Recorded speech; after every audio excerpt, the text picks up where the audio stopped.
Good morning, spiritual companions. Today we are reading God, the Substance of All Form by Joel S. Goldsmith. Chapter 10. Gaining the Consciousness of Good.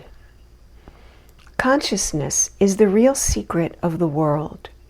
When you think you are searching for God, what you are really searching for is an understanding of consciousness, because consciousness is God.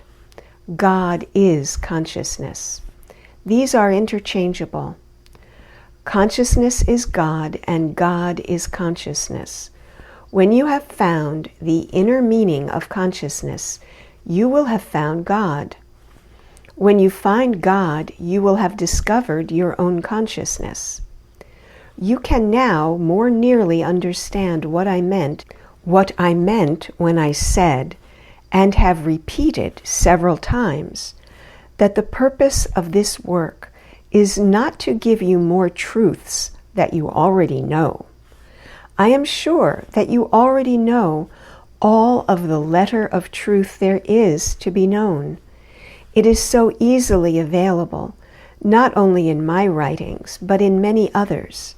So I repeat, the purpose of this work is not to add one iota to your intellectual knowledge of truth, but to quicken the unfolding of consciousness, the unfolding of the divine consciousness as your individual consciousness.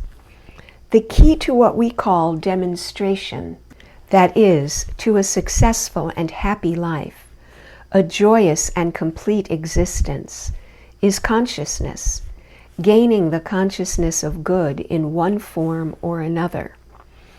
If we were asked what the object of our work is, I suppose we might say, we are searching for God.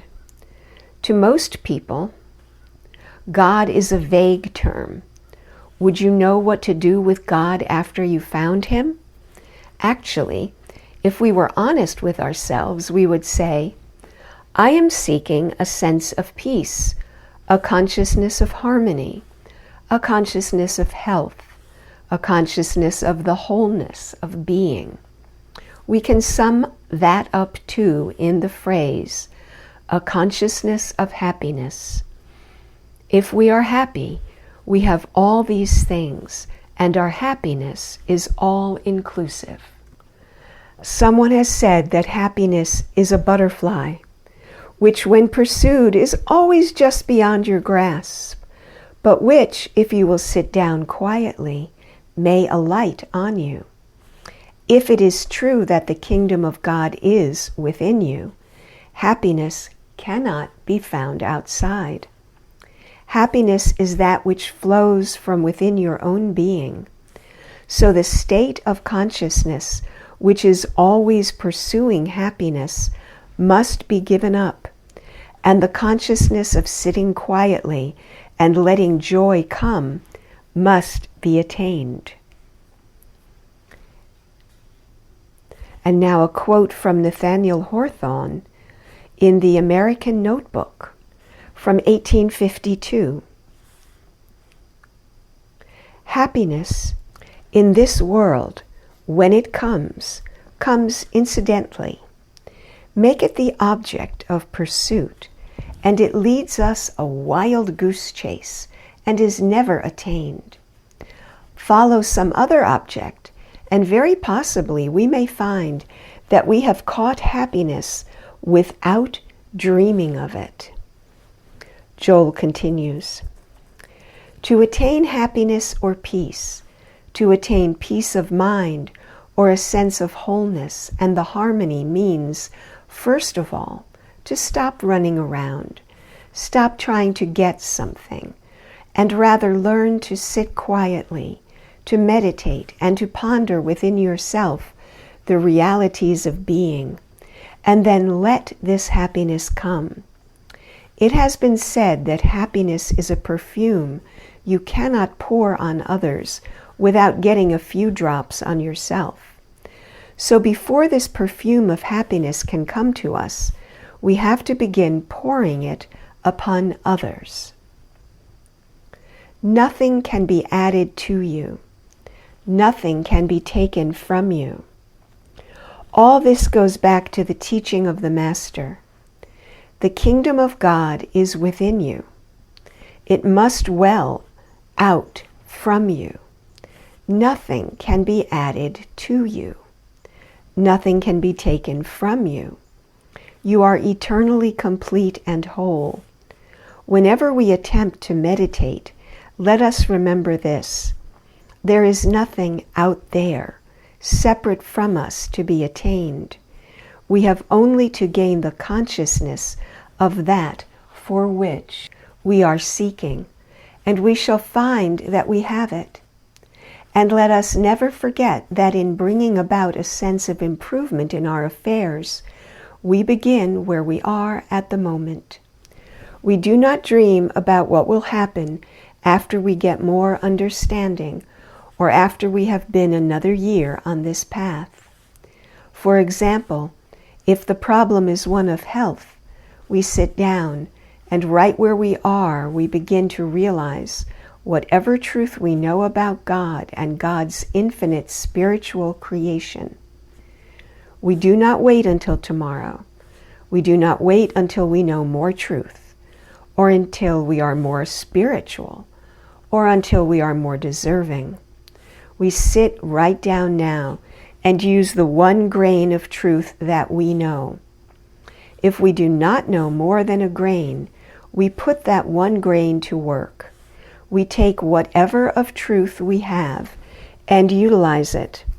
We sit down and ponder the truth of God, the wholeness of spiritual being, the nature of the spiritual universe, the truth that error is not power, disease is not power, sin is not power, and therefore cannot cause anything. That is the way we begin to build this new consciousness of the allness of God, which includes the allness of health, the allness of harmony, the allness of abundance, and the consequent nothingness of any power to obstruct the operation of this allness. If the problem is one of supply, we would immediately utilize all the truth that we know and put it into operation by doing whatever there is to do at the moment. It might be that we would have to begin with the most menial job in the world, but that would make no difference, even if we did not get paid for it. The thing to do is to get busy with it, knowing that little grain of truth and continuing in it. Thereby you build a new consciousness of activity, of employment, of income, in fact, of everything there is. In the same way, if we want our bodies to be vital, if we want them to be useful and remain active with the passing of years, we do not accomplish this just by gaining a better body. Humanly, we gain a better body. We can go to a gymnasium. We can take exercises. We can diet and build ourselves a good physical body. We might even bring about a measure of longevity, adding 5, 10, or 15 years to our human span. But in spiritual work, that is not our aim. Our aim is to attain a spiritual sense of body, a spiritual consciousness of body, so that that consciousness maintains the body infinitely and eternally and harmoniously. Therefore, we have to gain a consciousness of immortality. We have to gain a consciousness of eternality. We have to gain a consciousness of bodily perfection. The secret of gaining health or of gaining supply is not in gaining health or in gaining supply, but rather in gaining the consciousness of health and the consciousness of supply. End of section. End of today's reading.